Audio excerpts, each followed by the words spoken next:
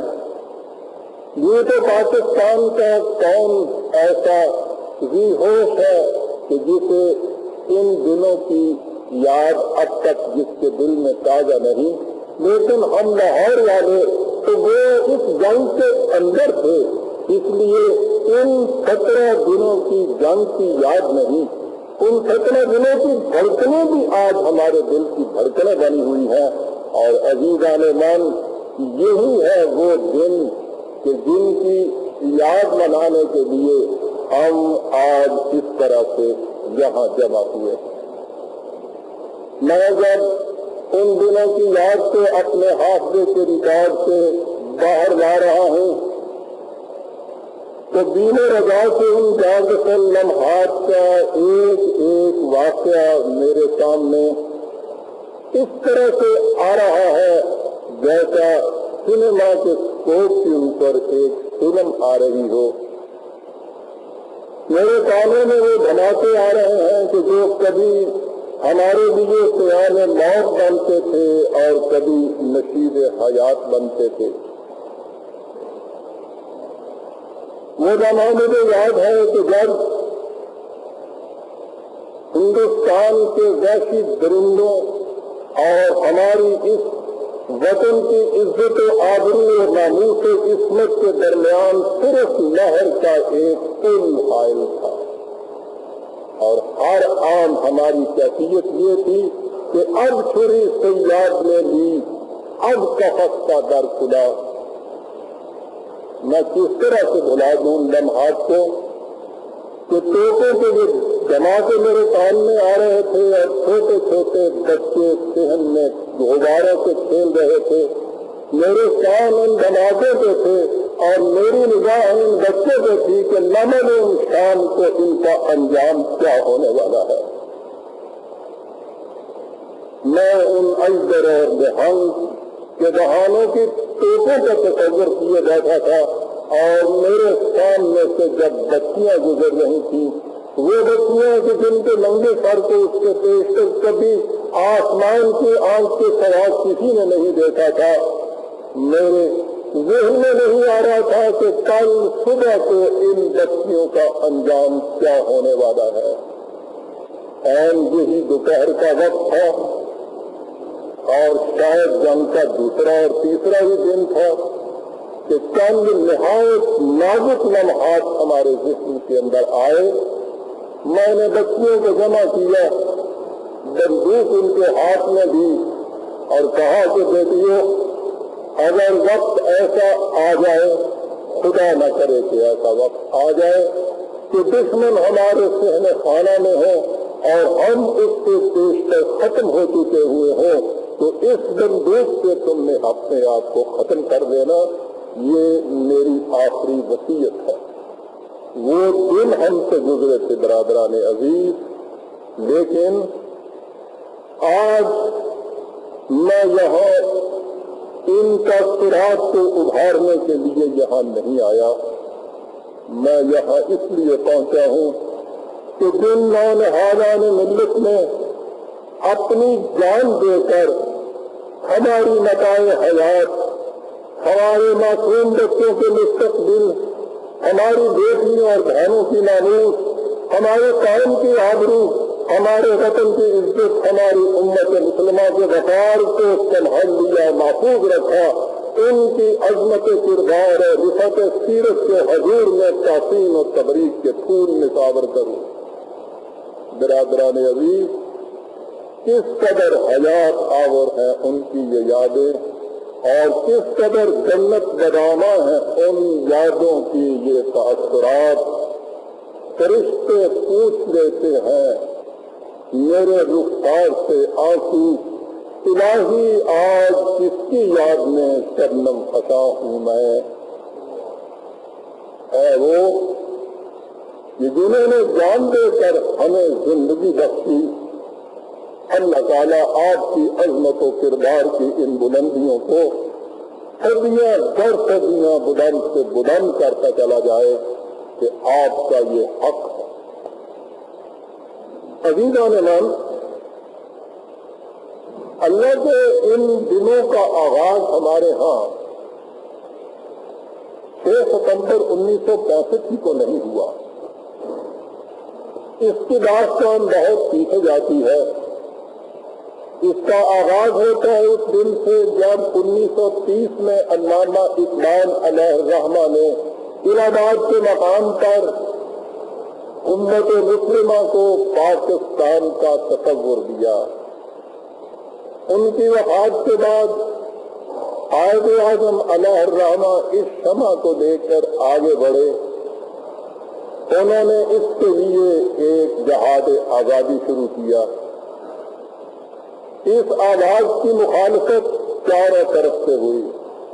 انگریز اس کا مخالف تھا، ہندو اس کا مخالف تھا، اور انتہائی بدبختی اور میں کہتا ہوں کہ شرم و ندامت سے ہماری آنکھیں جھک جاتی ہیں کہ خود مسلمانوں کی بڑی بڑی جماعتیں اس کی مخالف تھی۔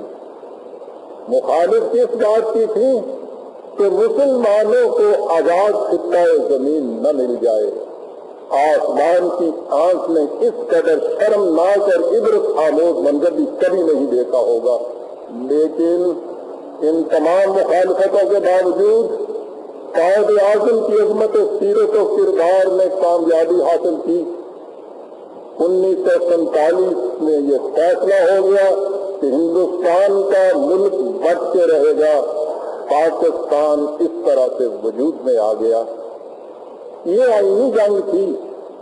آئینی طور پر جب اس کا فیصلہ ہو گیا تو ایک شریف قوم کی طرح ہندو قوم کو چاہیے تھا کہ اس کو اپنا لیتی، لیکن اس نے قلم سے کاغذ پہ تو دستخط کیے، دل سے اس پاکستان کو نہیں تسلیم کیا۔ یہ کیوں تسلیم نہیں کیا اس نے؟ اس کے لیے ہندوستان کی تاریخ کو سامنے لانا ہوگا۔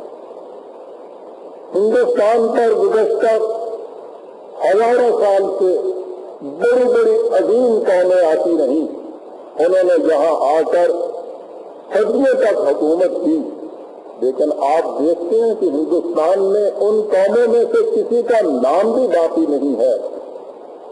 یہ بھارت کے جسے حامی نے اقوام الامم کہا تھا، قوموں کو کھا جانے والا، قوموں کو نگل جانے والا، یہ آنے والوں کا استقبال اور سواگت کرتا تھا۔ اس کے بعد اس قسم کی تدبیریں کرتا تھا کہ ان کو اپنے اندر نگل کر جذب کر لے۔ بھارت میں ان آنے والی قوموں میں سے کسی ایک کا الگ نام بھی آج موجود نہیں ہے، وہ سب کے سب ہندو کہلاتے ہیں۔ اس میں اگر استثناء ہوئی، ایک مسلمان قوم کی استثناء ہوئی۔ 1000 برس اس نے یہاں حکومت کی اور 1000 ہی برس ہندو نے ہر جتن ممکن جتن کر دیکھا کہ اس کو بھی اسی طرح سے اپنے اندر جذب کر لیا جائے جس طرح سے باقی قوموں کو جذب کیا تھا۔ وہ اس کے مصنوع ارادے ناکام رہے، لیکن پارٹیشن کے بعد اس نے دیکھا کہ جو کام میں شیو شکتی کے ذریعے سے نہیں کر سکا، اب میں جمہوریت کے دامے ہم رنگے زمین کے ذریعے سے اس مقصد کو حاصل کر لوں گا۔ اس نے کہا کہ ہندوستان میں آزادی ہوگی، یہاں جمہوری نظام حکومت قائم ہوگا۔ آپ کو معلوم ہے عزیزان من، جمہوری نظام حکومت کسے کہتے ہیں؟ اکثریت کی حکومت۔ مسلمان ہندوستان میں 1/4 بھی نہیں تھا۔ آپ سوچیے کہ اگر ہندوستان کے اندر ہم رہتے اور وہ غیر منقسم رہتا اور جمہوری انداز کی وہاں حکومت ہوتی تو عبد الآباد تک مسلمان وہاں آزادی کا سانس نہیں لے سکتا تھا۔ یہ تھے ہندو کے عزائم۔ اسے ناممکن مجبوریوں کے تحت، اور سب سے بڑی مجبوری تو خود قائد اعظم کا چٹان کی طرح راستے میں حائل ہونا تھا۔ اس نے 3 جون 1947 کو ہندوستان کی تقسیم کے کاغذ میں دستخط کی۔